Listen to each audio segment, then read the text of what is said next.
अस्सलामुअलैकुम नाज़रीन इकराम, रोशनी light channel की तरफ से आप सबको खुशामदीद। नाज़रीन इकराम, पिछले काफ़ी दिनों से चैनल पर मेरी गैर हाज़िरी को उन सब व्यूअर्स ने महसूस किया जो मुझसे इतने सालों के ताल्लुक़ के बाद एक उनसियत रखते हैं, मेरी फ़िक्र करते हैं और इसीलिए मेरी गैर हाज़िरी से परेशान थे। मैं अपनी गैर हाज़िरी के बारे में ज़्यादा तफसीलात में तो नहीं जा सकूँगी, लेकिन मैं आप लोगों को यही बताना चाहूँगी कि मैं इन दिनों गम और डिप्रेशन की हालत में थी, क्योंकि दुख कुछ ऐसों की तरफ से मिला जिनकी तरफ से बिल्कुल भी उम्मीद नहीं थी। लेकिन अल्लाह ताला की ज़ात बड़ी कारसाज है और वालिदैन ने भी यही सिखाया है कि अगर दुखी हो तो चर्चा मत करो, क्योंकि तुम्हारी तकलीफ़ का सुनकर गमखार दोस्त उदास होंगे और दुश्मन हंसेंगे। तो इसीलिए इस तकलीफ़देह सूरत हाल से निकलने के लिए मुझे कुछ वक्त चाहिए था और सोशल मीडिया से दूरी भी, क्योंकि सोशल मीडिया पर जितनी तकलीफ़देह खबरें आती हैं और आजकल तो इतनी ज़्यादा आ रही हैं, वो पढ़ कर तो और भी दुख बढ़ जाता है। अब अल्हम्दुलिल्लाह सब कुछ ठीक है, मैं भी ठीक हूँ और मेरे लिए दुआ कीजिएगा, क्योंकि मुझे इस वक्त हमदर्दी नहीं बल्कि आप सब की तरफ से हौसला चाहिए। और आप लोग जानते हैं कि मैं अपने पर्सनल इश्यूज़ पर किसी से बात करने से अवॉइड करती हूँ, तो ये वजाहत मैंने अपने उन व्यूअर्स के लिए दी है जो कमेंट सेक्शन में बार बार मुझसे मुतल्लिक अपना कंसर्न जाहिर कर रहे थे और इस बात पर परेशान थे कि इतने दिनों से वीडियो अपलोड क्यों नहीं हुई, मेरे साथ खुदा न खास्ता कोई हादसा, कोई बीमारी या कोई मसला तो नहीं हो गया।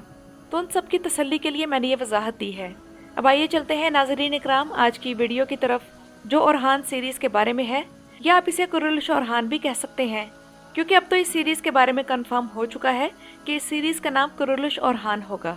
पहले हमारा ये ख्याल था कि जब इस सीरीज़ का पहला टीज़र रिलीज़ होगा तभी इस सीरीज़ का असल नाम मालूम होगा, लेकिन उससे पहले ही ये चीज़ आउट हो चुकी है। और कल कुरुलिश ओरहान की रीडिंग रिहर्सल की तस्वीर सोशल मीडिया पर आई हैं, तो इस बारे में बात करेंगे। तो जैसा कि इस रीडिंग रिहर्सल में अदाकारों के किरदार और उनके कॉस्ट्यूम्स भी आउट हो चुके हैं, तो मद्दाहों की तरफ से मुख्तलिफ किस्म के तबसरे भी सुनने को मिले।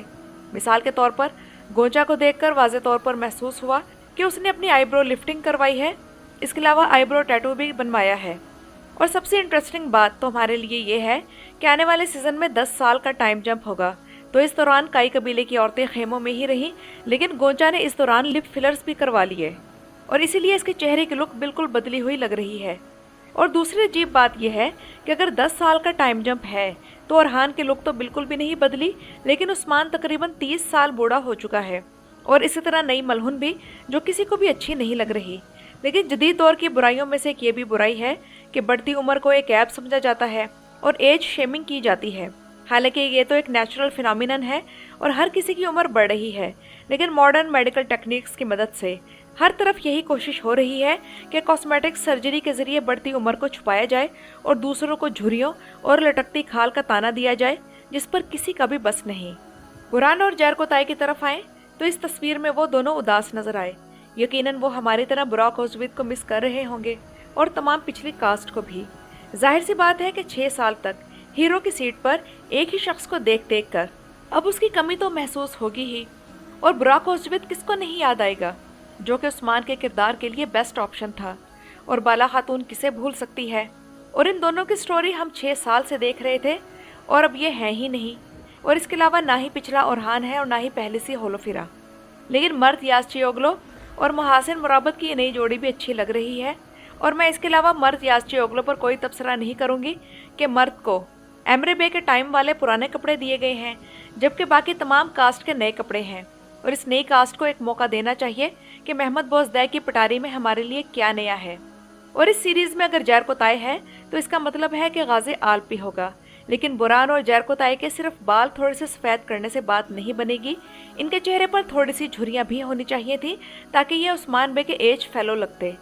और इस कास्ट में तुर्गत आल्प नज़र नहीं आए, जिससे मेरी उस बात की तस्दीक हो गई है जो कि मैंने अपनी पिछली एक वीडियो में कही थी कि चंगेज़ जोशकुन ने यह कहा था कि अगर अगले सीज़न में बुराक ओज़विद हुए तो वो नए सीज़न में काम करेंगे, वरना नहीं। और कितनी अजीब सी बात है कि उधर तुर्गत आल्प सीरीज़ में आए और उधर सीरीज़ ही बंद कर दी गई, यानी तुर्गत आल्प के साथ बुरा हुआ और अब तो बिल्कुल ही खामोशी से उन्हें निकाल दिया गया है। और सीज़न 5 का एक आल्प दोबारा से इस नई सीरीज़ में लाया गया है जिसका नाम तैमर बुगा है। मुझे याद नहीं आ रहा कि सीज़न 5 में इसके साथ क्या हुआ था। क्या ये शहीद हो गया था या फिर चुपके से गायब कर दिया गया था? जिन व्यूअर्स को याद है मुझे कमेंट्स में ज़रूर गाइड कीजिएगा। और सीरीज़ के नाम के बारे में तो कंफर्मेशन हो ही चुकी है कि इसका नाम कुरुलिश ओरहान होगा। اور ہمارے لیے شاکنگ سی بات یہ ہے کہ اے ٹی وی اور محمد بوزدیگ نے کرولش کا لفظ دوبارہ اورحان کے لیے بھی استعمال کر لیا ہے۔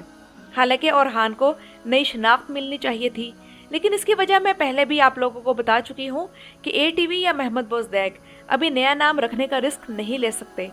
کیونکہ کرولش لفظ پچھلے 6 سالوں میں وہ مقبولیت حاصل کر چکا ہے جو نیا نام نہیں کر سکے گا، اور کسی بھی سرچ انجن جیسے گوگل وغیرہ میں کرولش لفظ لکھنے سے اسی سیریز کی تفصیلات سامنے آ جاتی ہیں، تو مداح جب گوگل پر کرولش لکھیں گے تو اب چاہے عثمان آئے یا اورحان، اور باقی کی کمی جب وہ سیزن 7 لکھیں گے تو وہ پوری ہو جائے گی، یعنی کہ سرچ انجن ہمیں اورحان کے سیزن 7 کی طرف ہی لائے گا، چاہے ہم کرولش عثمان سیزن 7 لکھیں یا پھر کرولش اورحان سیزن 7۔ تو اس طرح محمد بوزدیگ نے کافی عقل مندی کا کام کیا ہے اور پرانے مداحوں کو انگیج رکھنے کی کوشش کی ہے، اور اس کے علاوہ پچھلے سیزن کا ہرستو بھی نئی سیریز میں شامل ہے، اور اس کی وجہ یہی ہے کہ چونکہ حلیمہ کا کردار اسی سیریز میں شامل ہے جس کے لیے ایک نئی اداکارہ لے لی گئی ہے، تو ہرستو کو بھی لایا گیا تاکہ پچھلے سیزن سے کچھ تو بانڈنگ محسوس ہو۔ صرف اب صوفیہ کے بارے میں تجسس ہے کہ وہ کدھر ہے یا اس کا کیا بنا۔ اور ناظرین اکرام، کرولش اورحان کے لیے نئی لوکیشنز بھی تعمیر کی گئی ہیں، اور یہ ایک چھپی ہوئی دنیا کی طرح ہے جو نئے سیزن میں ہمارے لیے کھول دی جائے گی، یعنی کہ چپکے چپکے محمد بوزدیگ نے کافی نیا کام کیا ہے۔ جبکہ اس ڈرامے کے سیٹ پر نئے قلعے تعمیر ہو چکے ہیں اور پچھلے بنائے گئے قلعوں میں بھی تبدیلیاں کی جا چکی ہیں، اور ان قلعوں کے علاوہ بھی کئی اور لوکیشنز کا اضافہ کیا گیا ہے، یعنی کہ فلمنگ لوکیشن تقریباً مکمل ہو چکی ہے، صرف شوٹنگ کا آغاز بالکل قریب ہے، یعنی کہ تب تک سلطان فاتح کے سیزن 3 کی دوسری قسط آن ایئر ہونے کے قریب ہوگی، اور اس سیریز کی پہلے قسط کا ریویو مجھ پر ڈیو ہے جو کہ اب اپنی اگلی ویڈیو میں آپ لوگوں کے سامنے پیش کروں گی۔ لیکن جہاں تک اس سیزن کی پہلی قسط ریلیز ہونے کی تاریخ کا تعلق ہے تو ناظرین اکرام، مجھے لگتا ہے کہ یہ تاریخ نومبر تک جائے گی، کیونکہ شاید آپ میں سے اکثر لوگ یہ جانتے ہوں گے کہ پچھلے دنوں محمد بوزدیگ کے والد کا انتقال ہو چکا ہے، اور ظاہر سی بات ہے کہ وہ غم کی حالت میں ہے جس سے نکلنے میں وقت تو لگے گا۔ تو تب جب ان کے والد کی وفات ہوئی تھی تب بھی ایسے لوگ تھے جو محمد بوزدیگ کے اکاؤنٹس پر جا کر یا سوشل میڈیا پر اس سیریز کے بارے میں سوالات کر رہے تھے،